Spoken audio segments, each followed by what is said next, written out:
Bonjour à toi, futur entrepreneur ou entrepreneur déjà.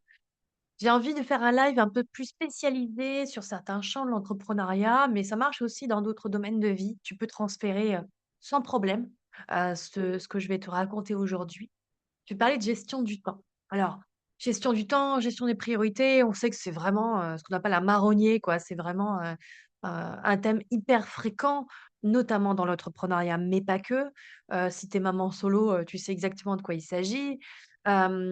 Si tu as plein de choses à faire, plein de responsabilités à gauche, à droite, tu sais aussi de quoi il s'agit. Donc, ça ne touche pas qu'à l'entrepreneuriat, mais voilà, j'aimerais, on va dire, le traiter de cette manière-là, vraiment plus spécifique entrepreneur quand même. Donc je suis entrepreneur comme tu le sais, bon, ou comme tu le sais pas si tu ne me connais pas et la gestion du temps, ça a été, on va dire un long sujet, de mon côté et en même temps, qui est, que j'ai une façon en fait de gérer aujourd'hui qui n'a plus rien à voir avec ce que je faisais avant.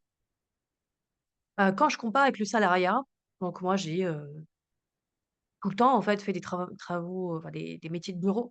Donc voilà, à l'extérieur, je ne sais pas, mais en tout cas sur des métiers où tu te rends dans un bureau pour travailler, bon, tu as des horaires, généralement fixes. En tout cas, tu vas te déplacer pour aller dans une petite boîte et le soir, tu pars de cette petite boîte pour aller chez toi. Une autre petite boîte. Je sais plus qui avait parlé de petite boîte, il y a quelqu'un de célèbre qui avait, prononcé cette appellation et c'est un peu ça. On va dans des petites boîtes à chaque fois.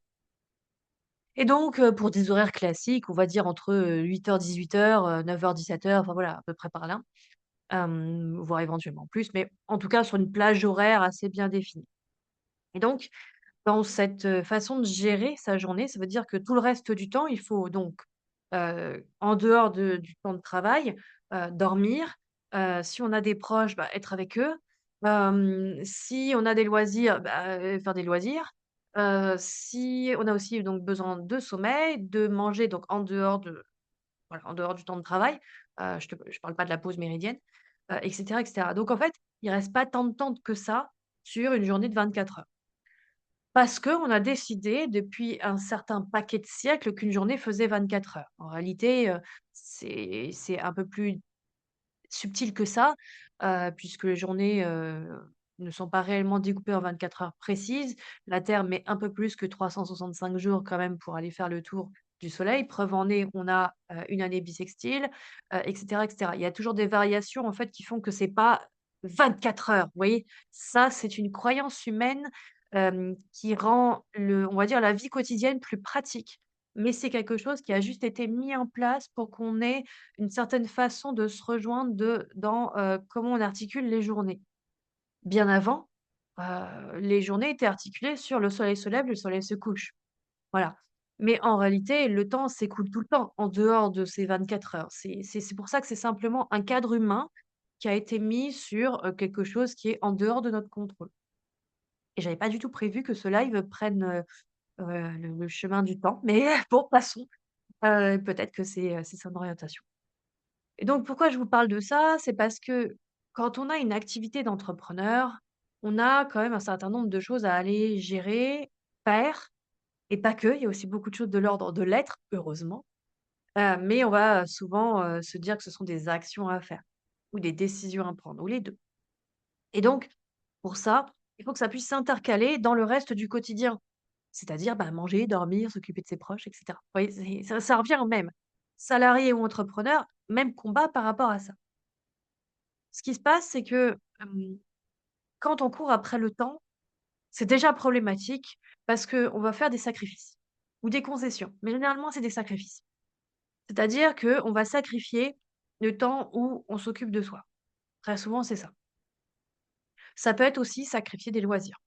Ça peut être sacrifier des projets qui nous tiennent à cœur. Je sais pas, un voyage dans un pays spécifique, heu, j'en sais rien moi, ouvrir une chaîne de gaming, en plus de son métier, hein, juste comme ça par passion, se mettre au crochet, écrire son bouquin, je ne sais en fait. Donc en fait, on va faire des concessions quand c'est pas trop émotionnellement difficile, enfin ça passe, mais le sacrifice, c'est que c'est vraiment un sacrifice. Ça veut dire ce que ça veut dire. C'est on met ça de côté complètement en fait et émotionnellement, c'est difficile à vivre et c'est un choix. On n'a pas dit que c'était le choix le plus aligné, juste et conscient qui soit. Ça peut être un choix inconscient, mais ça reste un choix, ça reste une décision. Et ce qui se passe, c'est que quand on priorise des choses au détriment d'autres choses, alors on n'est pas en train de vraiment honorer le vivant à l'intérieur de soi. On est plutôt en train de se couper de quelque chose qui est juste, qui est juste. Il y a rien de plus à ajouter, après ce mot. C'est, pour vous expliquer un petit peu plus en détail, hem, moi maintenant, c'est non négociable que d'aller, vraiment faire les choses à mon rythme. Et donc c'est pas du tout le rythme de la société, en tout cas telle qu'elle fonctionne aujourd'hui. Et encore des fois, je me fais avoir. Ou alors, je vais faire des actions alors que manifestement tout me dit d'être sur pause, ou de ralentir. Là, en ce moment, ça me dit de manière très insistante de faire d'une pause. Je l'ai pas écouté, résultat, j'ai mal à l'arrière de la jambe. Nerf sciatique, ouais. Bon, je le sais. Pour autant, voilà, j'ai fait ce choix parce que j'ai pas totalement écouté. Donc mon corps, moi, il me rappelle à l'ordre directement. C'est pas nécessairement ce symptôme-là, ça peut être d'autres choses et cetera. Et tout ça pour vous dire que vous savez, en fait, votre corps sait à l'avance le choix que vous allez faire et les conséquences que ça va avoir. Et même si, d'un point de vue logique et rationnel, ça ne colle pas, eh bien, pour autant, il faudrait vraiment écouter le cœur, écouter le corps, écouter l'âme, parce que c'est là où c'est juste. Et la vérité de l'instant n'est pas une vérité définitive. Au contraire de ce que le mental a tendance à placarder, comme quoi, oui, si c'est comme ça tout le temps, pas du tout, pas du tout. Dans ce grand flot de la vie, en fait, c'est plus mouvant que ça, c'est plus fluide que ça bouge en permanence. Il peut y avoir des grands courants, des courants plus faibles. Ça, j'ai déjà dit dans le live d'hier. C'est vraiment pour en rajouter une couche du coup. Parce que vraiment, quand on suit ce mouvement, cette fluidité, on se rend bien compte que ça peut pas être comme ça et pas autrement. C'est pas possible en fait. Ça bouge tout le temps. Donc ça veut dire qu'il faut s'adapter en permanence. S'adapter, ça ne doit pas nécessiter d'effort. Ça, c'est quelque chose que j'ai dit dans le live d'hier sur l'épanouissement au travail.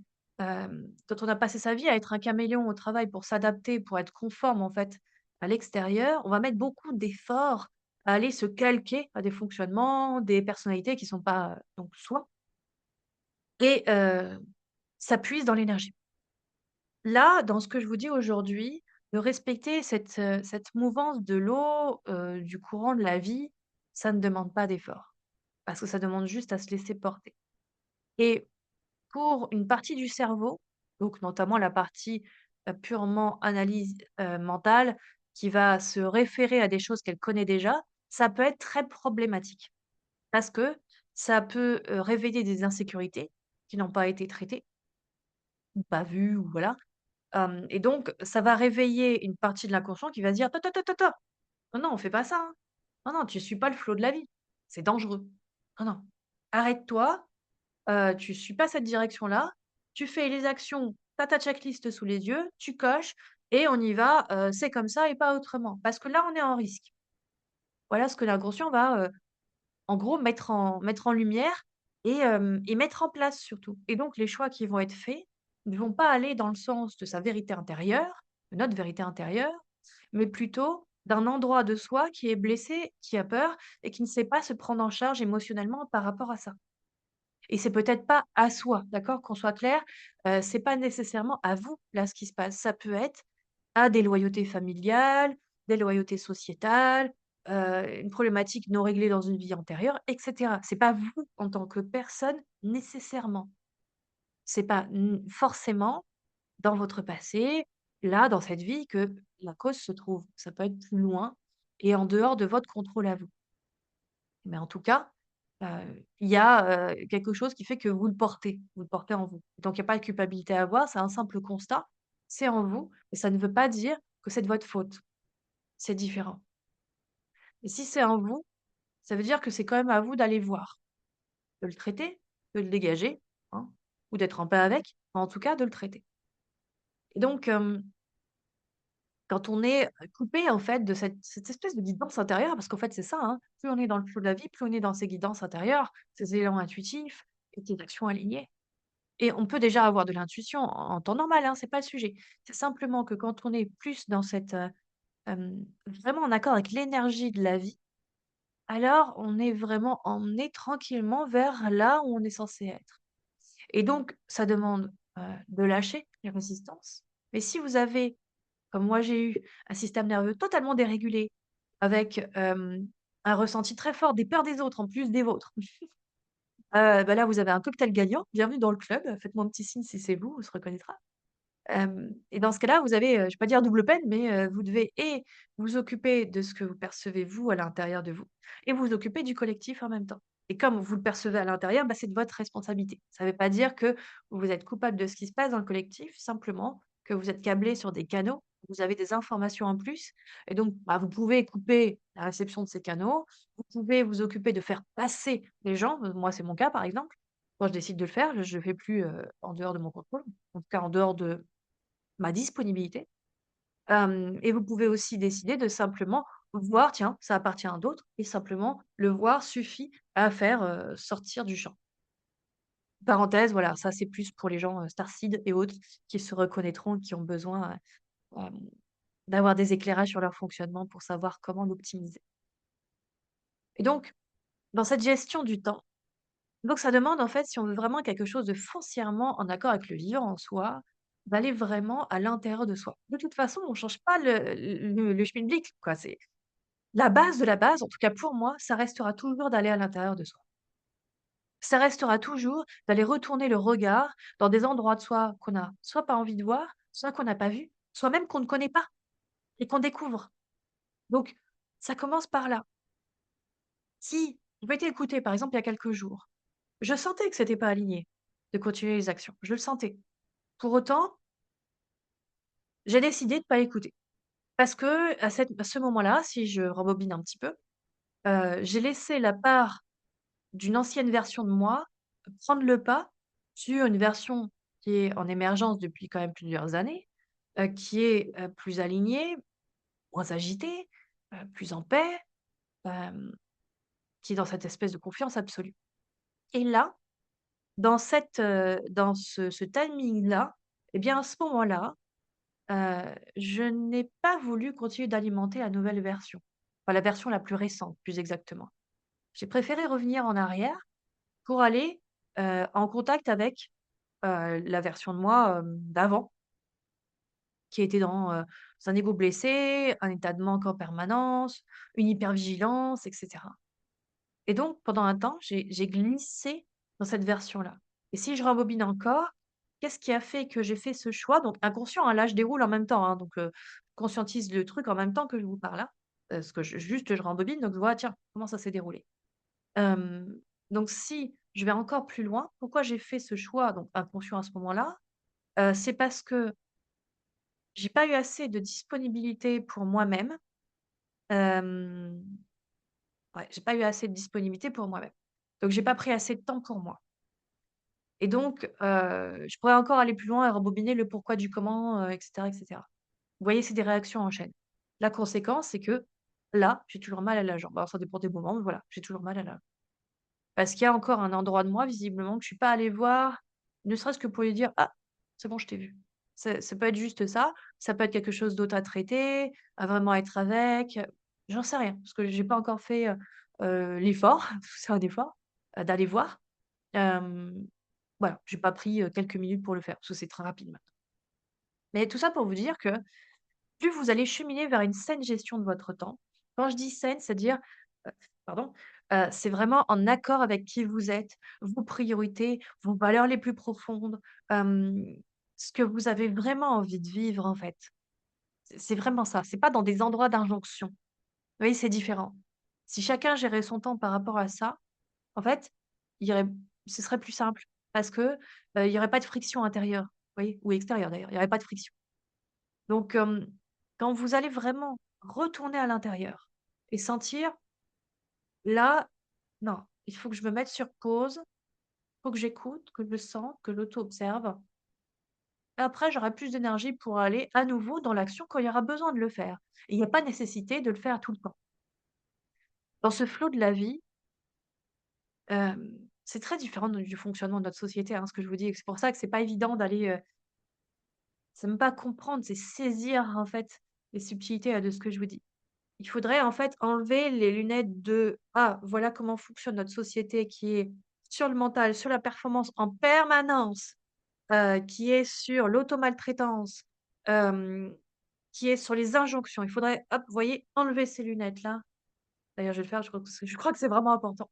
Enlever ces lunettes-là, ces lunettes sales, oui aussi d'ailleurs, hem et en mettre d'autres qui permettent de voir le monde à un autre endroit. C'est-à-dire, de le voir vraiment dans ce flot de la vie naturel, dans ce courant, qui nous emmène quelque part. C'est pas qu'il nous embarque, vous voyez, à l'eau pour nous balloter et nous faire couler, c'est pas dans ce sens-là. C'est dans le sens que ça nous emmène tranquillement, comme si vous faisiez la planche dans l'eau, ça va vous emmener quelque part et ça vous demandera pas d'effort parce qu'il y a que ça à faire, en fait. C'est un rappel, hein, je dis pas que c'est parfait tout le temps. Moi, la preuve, je l'ai encore oublié, vous voyez, dernièrement. Donc ça s'ajuste tout le temps. Mais quand vous mettez, hop, d'autres lunettes pour voir le monde autrement, alors c'est plus facile de saisir un petit peu mieux ce que je suis en train de vous dire. Là, ça demande vraiment d'enlever les conditionnements du monde d'aujourd'hui qui est de faire, faire, faire, faire, faire, avec tout un tas de concessions, voire de sacrifices au mépris de soi et au mépris du vivant. Le vivant, il est au juste timing.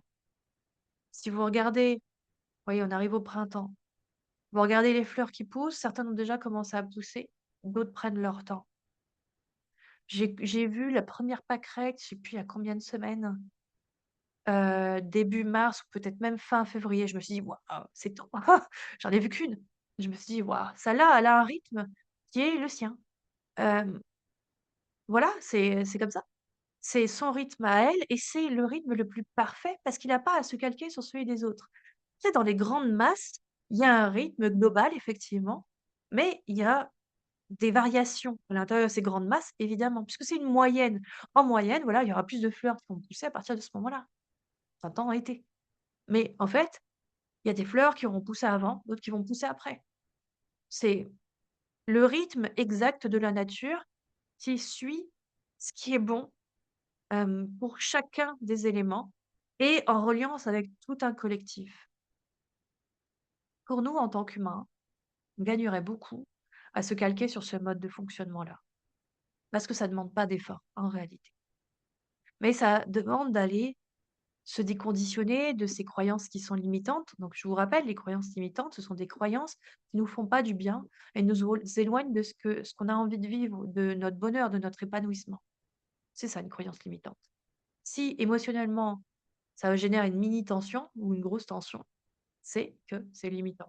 Si ça génère quelque chose de légèrement ou de très, contracté dans le corps ou en tout cas de désagréable dans le corps, c'est une croyance limitante.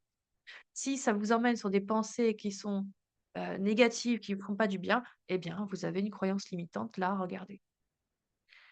Donc ça nous demande, nous, en tant qu'humains, là où, la faune et la fleur n'ont pas ces filtres-là et le bonheur, j'ai envie de dire pour eux, hem, c'est d'aller décoincer ces pensées qui sont là, qui peuvent éventuellement tourner en boucle et qui nous éloignent finalement de notre vraie nature, de notre vraie essence profonde. Donc c'est déjà un premier travail sur soi, c'est au niveau des pensées. Mais les pensées, elles viennent pas comme ça par magie. On les produit et il y a une partie qui n'est pas produite par nous. Attendez, excusez-moi décidément. Il y a une partie qui n'est pas produite par nous, qui peut être produite par beaucoup d'autres choses. Ça peut être différentes formes d'énergie qui vont implanter, on va dire des pensées, on va dire ça comme ça pour résumer. Ça peut être les pensées des autres que vous captez sans que vous le sachiez, sans que vous en ayez, conscience.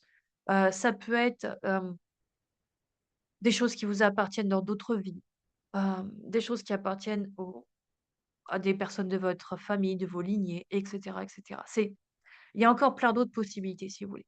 Donc les pensées ne sont pas nécessairement celles qu'on va consciemment créer. Là, quand je suis en train de, penser: «Tiens, il faut pas que j'oublie de dire ça», là, c'est déjà une pensée consciente. Mais en réalité, il y a tout un tas de pensées à l'arrière-plan qui sont inconscientes et c'est la plus grande partie de ce qui se passe en nous.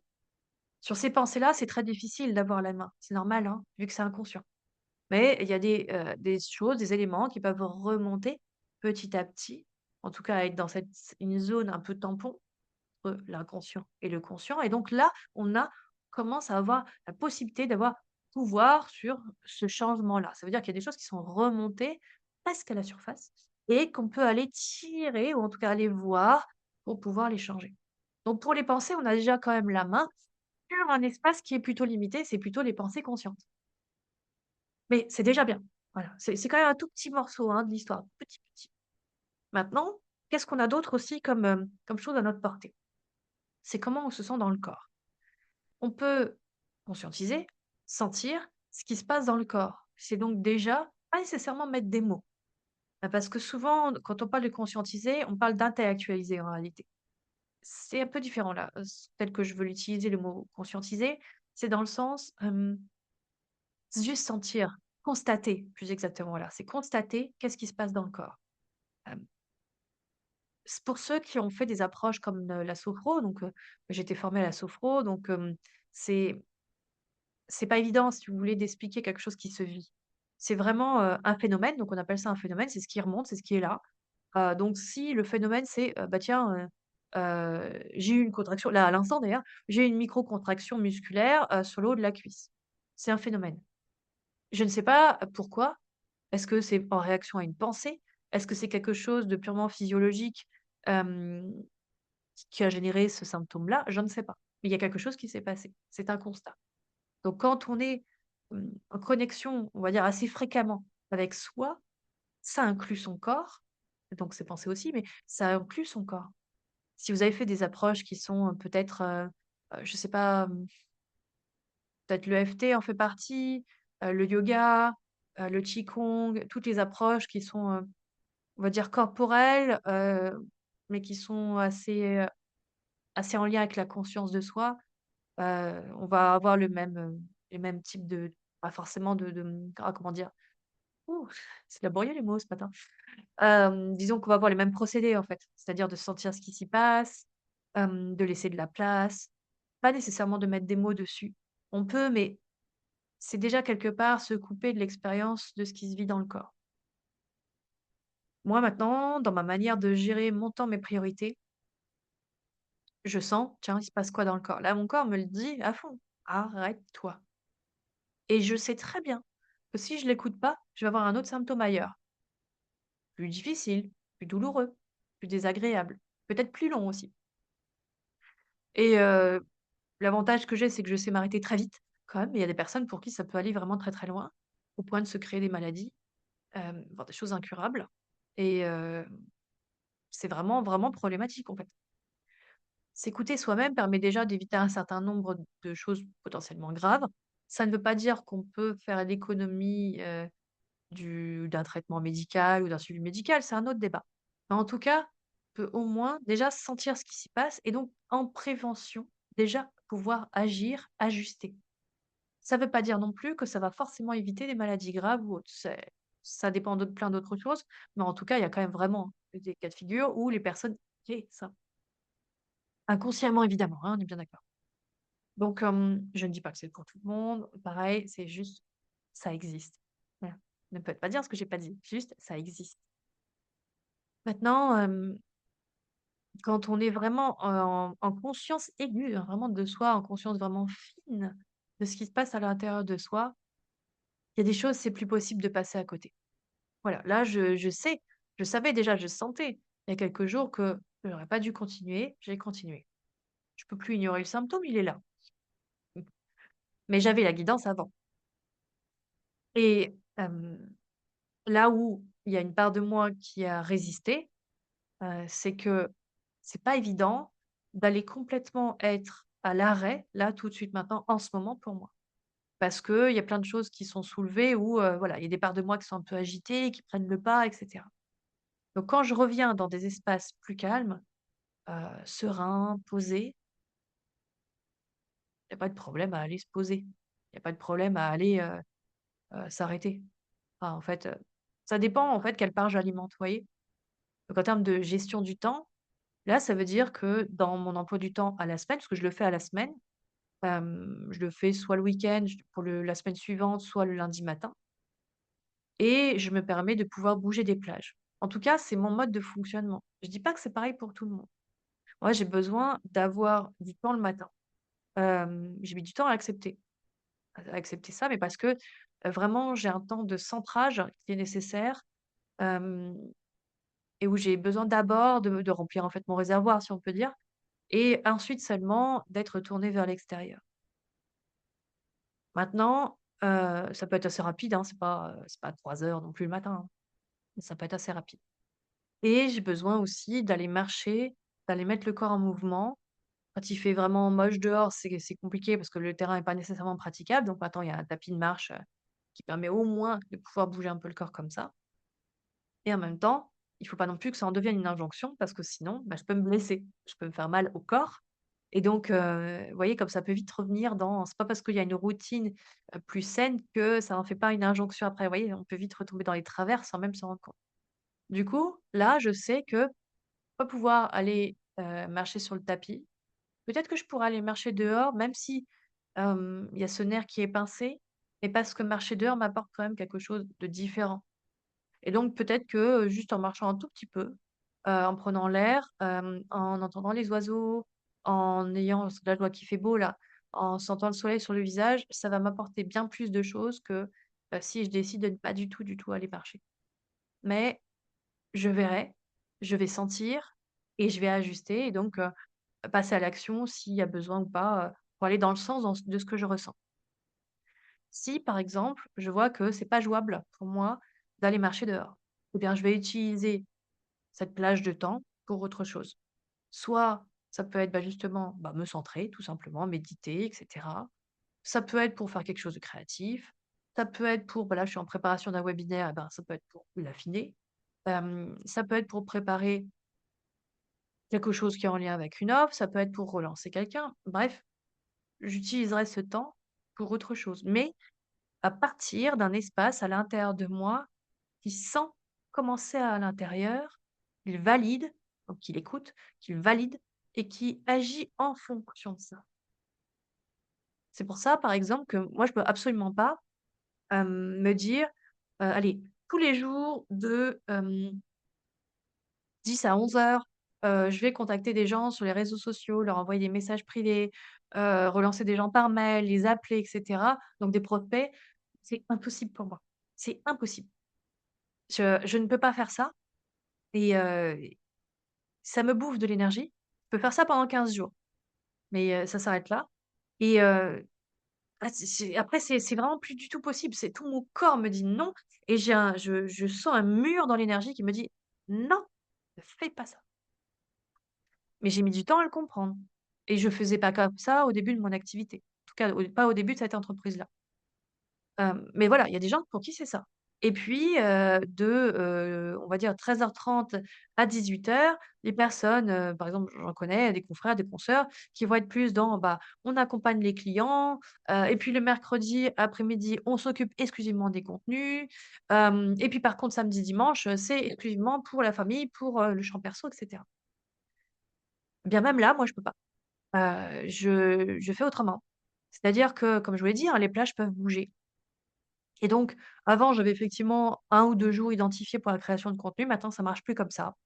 C'est effectivement plus quand c'est là, par contre, je dédie un temps suffisant pour en planifier plusieurs à la suite, sachant qu'il y a, 3 réseaux à alimenter, même si c'est le même poste. Mais, il y a une plateforme que j'utilise qui ne prend que 2 réseaux et sur le troisième réseau, je dois le faire à la main pour programmer les posts. Hem, puis même je rajoute encore plus YouTube, donc Facebook, Instagram, je le fais sur une plateforme. LinkedIn, je le fais sur l'interface de LinkedIn. YouTube, je le fais à la main, voilà, parce que c'est pas si fréquent, enfin je poste pas encore forcément de manière, comme ça. Et en même temps, il y a toutes mes publications qui sont ressenties puis créées et planifiées pour mon groupe Facebook et qui sont faits, aussi un certain nombre de temps à l'avance. Ça me demande quand même un petit peu de temps. Et ça peut prendre, 1 heure pour, planifier, une dizaine de posts. Enfin, ça dépend en fait, ça dépend des posts. Bon, pour les vidéos, c'est plus long bien sûr et cetera. Donc tout ça pour dire que ces plages de temps, hem, elles sont plus petites maintenant, mais elles sont plus facilement mobilisables. Je vais les mettre à certains jours, puis je vois que: «Ah l'énergie elle est pas comme ça», donc je vais déplacer mais et faire autre chose à la place, utiliser ce temps pour autre chose. Et dans cette écoute fine de moi-même Ça me permet vraiment de faire tout ce que j'ai à faire quand même sur la semaine, parce que c'est ça qui est un truc de dingue, c'est que j'ai vraiment beaucoup de choses qui sont quand même programmées. Heu, Elles sont toutes faites, hein. Elles sont toutes faites, mais pas nécessairement le jour où je l'ai mis dans mon agenda. Ça peut être bougé facilement. Donc dans cette souplesse que j'ai, ça n'aurait pas été possible dans, mes différents postes de salarié. C'est pas jouable du tout et encore moins, avec une équipe. Quand on travaille en collaboration, on peut difficilement se faire comme ça. Là, dans cette liberté que j'ai, faut pas oublier que je suis solopreneur. Donc j'interviens seule dans mon activité. Je commencerai à avoir des salariés ou même juste des prestataires à piloter. La question ne se poserait pas. Il y aurait une autre structure à mettre en place, c'est-à-dire probablement encore de la souplesse, mais des temps qui ne peuvent pas bouger ou très difficilement en tout cas, parce qu'ils sont en interconnexion avec d'autres humains. Vous voyez? Donc c'est pour ça, pour vous dire que la façon de gérer son temps et ses priorités, elle va dépendre de tout un tas d'éléments contextuels, mais aussi et surtout de ce qui se passe à l'intérieur. Pour que, si je reprends l'exemple de l'équipe, moi dans ma vision, à laquelle j'ai connecté en 2024, je sais qu'il y aura une équipe. En 2024, je me voyais absolument pas travailler avec des gens, hein. Alors si pour, des confrères, des consoeurs, pour, faire des ateliers en commun, des conférences, des webinaires, des sommets ou bien sûr, ça c'était évidemment prévu, mais on reste sur des collaborations ponctuelles. Mais en tout cas avoir, des gens soit que j'embauche, soit des prestataires que je pilote, par exemple pour la communication, hein, que je délègue pour la communication, la partie compta, fiscale et cetera. Bah, moi j'en étais pas du tout là et j'avais pas spécialement envie en plus. J'en avais pas la possibilité déjà, financière, temporelle et j'en avais aucune envie. Donc dans la connexion pardon à ma vision et ce que je vivais à ce moment-là, il y avait déjà un fossé, vous voyez? Pour autant, je sais que cette possibilité elle existe dans le champ, je la vois se rapprocher. Elle est encore pas tout de suite, hein, mais je la vois se rapprocher et pour que j'en arrive là, pour que j'arrive à la rejoindre, ça veut dire que moi, il faut que je change de posture intérieure. Je pense que ça fera l'objet d'un autre live, parce qu'il faut déjà moi-même que j'expérimente, que je transmute des choses, que je vive ça en fait avant de pouvoir prendre la parole de manière plus conséquente sur le sujet. Mais passer de solopreneur, donc un entrepreneur qui est seul à son compte, à, je travaille avec une ou plusieurs personnes en embauche ou avec un ou plusieurs prestataires à payer, ce n'est pas la même posture. Ça demande à être encore plus solide intérieurement parce que dès qu'il y a quelque chose là qui est en jeu, qui est ces personnes, je dois les payer. Donc il y a pas le choix et donc il y a pas le choix, ça veut dire qu'intérieurement, la posture doit être encore plus sécure, solide, renforcée et quand on est solopreneur, la posture peut être très solide, mais elle ne l'est pas encore suffisamment pour aller embaucher ou déléguer auprès de personnes qu'il faut payer surtout alors quand je dis, prestataire à payer, c'est de manière récurrente, hein. C'est vraiment dans ce sens-là et c'est de temps en temps, c'est de temps en temps. Voilà, ça va m'arriver là, très prochainement, je vais travailler avec, une autre prestataire dans un domaine connexe pour les accompagnements et puis je vais aussi travailler avec des thérapeutes pour, des séances ponctuelles, mais c'est ponctuel. Là, je vous parle de choses qui sont récurrentes. À partir du moment où c'est récurrent, on ne se laisse pas le choix et donc dans la manière de gérer le temps, ça va aussi être différent. Il n'y aura pas le choix non plus, enfin, il n'y aura pas le choix dans le sens où, il va falloir structurer le temps autrement. Toujours en ayant cette souplesse de: «Je suis dans le mouvement de la vie». Dans ce mouvement-là, il y a une ou plusieurs personnes où il y a un échange d'argent régulier, récurrent et donc pour ça, il faut qu'il y ait quelque chose de plus solide, mais pas rigide, qui suive aussi le courant de la vie. Vous voyez, c'est toujours dans cette mouvance-là, dans cette fluidité-là. Simplement, ça demande à connecter à un autre espace encore à l'intérieur de soi, qui existe en tout le monde. Il est peut-être pas activé. Voilà. Donc moi, j'en suis pas encore à ce stade-là. Un jour, compte, j'y serai et donc ça me demande déjà maintenant d'aller commencer à consolider cette posture intérieure. Parce que contrairement à 2024, alors 2024, j'avais pas du tout, je voyais le décalage en fait entre la vision et ce que je vivais et ça m'intéressait absolument pas, certains aspects de la vision m'intéressaient absolument pas. Il s'est passé, 1 an, allez on va dire 1 an et demi, tout cumulé, entre-temps et là je me dis: «J'aimerais quand même vivre ça un jour». Donc vous voyez, ça change et dans cette espèce de ramollissement des croyances, ramollissement de l'ego aussi, hein, on va pas se mentir, hein, c'est l'ego. Et donc là, il y a quelque chose d'autre. Je dis beaucoup donc, je suis désolée, aujourd'hui, c'est le tic du jour. Voilà. Dans ce ramollissement-là, que je vis, il va y avoir d'autres choses qui vont pouvoir se mettre en place. Il va y avoir c'est comme si, en fait, je vais pouvoir ouvrir un canal, supplémentaire de réception d'informations, mais aussi où je vais émettre des choses et tout ça dans le grand courant de la vie. Voilà, tout ça pour vous dire que la gestion du temps, la gestion des priorités. Vous avez plein d'outils qui existent. Vous avez la matrice d'Eisenhower qui est très connue. Est-ce que c'est important, urgent, etc. Mais au-delà de ça, parce que ça reste un outil très mental et qui est dédié à la performance. Au-delà de ça, moi, je vous propose d'expérimenter la gestion du temps autrement. C'est le temps du corps et c'est le temps de l'âme. Si votre âme, elle vous dit, non, là, tu es dans une phase où il te faut ralentir, ne pas agir, parce que ce qui arrive va être formidable si tu te laisses le vivre en paix, alors ça demande de quand même s'y plier. Je fais cette mimique-là parce que ça peut être vraiment difficile pour plein de gens, parce que ce n'est pas le mode, on va dire, habituel de la société dans laquelle on est. Ça demande alors d'être en déloyauté avec le système déjà en place. Mais le système, il fait que survivre là. Allons dans un nouveau système qui est justement d'aller au cœur du vivant. Qu'est-ce qui se passe? Qu'est-ce qui se joue? Qu'est-ce qui se vit? Qu'est-ce que je ressens profondément? Qu'est-ce que ça me demande de vivre, d'expérimenter, de transmuter, de transcender? Et est-ce que ça me demande d'agir? Si oui, quand? Comment? Et est-ce que je peux me laisser porter par l'expérience? Vous voyez, c'est une autre posture de vie. Donc c'est pour ça que je vous parle d'entrepreneuriat à la base, mais vous voyez, c'est transposable à bien d'autres domaines de vie. C'est la gestion du temps, pour tout le monde. Mais n'oubliez pas, la croyance que le temps existe, c'est une croyance qui est partagée par des millions d'humains, et même plus encore, hein, depuis des siècles. Mais en réalité, le temps n'est pas articulé comme ça. Je sens que c'est un autre live à venir. Donc ça, je vous en parlerai à un autre moment. Probablement pas avant plusieurs semaines, voire plusieurs mois. C'est possible, mais peut-être que ce sera quelques jours. Je sais pas, justement, on verra ce que la vie amène. Mais en tout cas, le sujet du temps, il est très vaste. C'est à vous d'aller assouplir les pseudo-limites du temps, parce qu'il y a pas vraiment de limites en réalité. Les limites, ce sont celles que le mental voit, ce sont celles de vous voyez, de nos lunettes. C'est juste ça.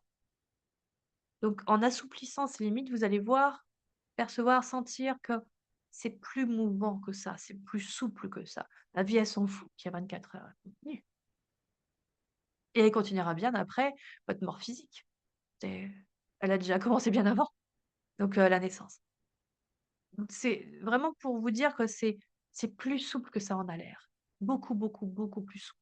Ça demande de lâcher, des conditionnements en rapport avec: «Je dois», «Il faut», «C'est obligé», «On a toujours fait comme ça».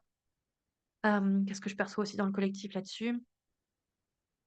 Si je fais pas comme ça, alors je suis pas une bonne personne. Heu, Si je suis pas, dans l'efficacité, la performance telle qu'on l'entend aujourd'hui, alors je suis pas non plus une bonne personne et cetera. Moi, ce que j'ai envie de vous dire, c'est surtout la performance et l'efficacité, elle peut être en lien avec le vivant. La vraie performance et efficacité d'ailleurs, elle est en lien avec le vivant.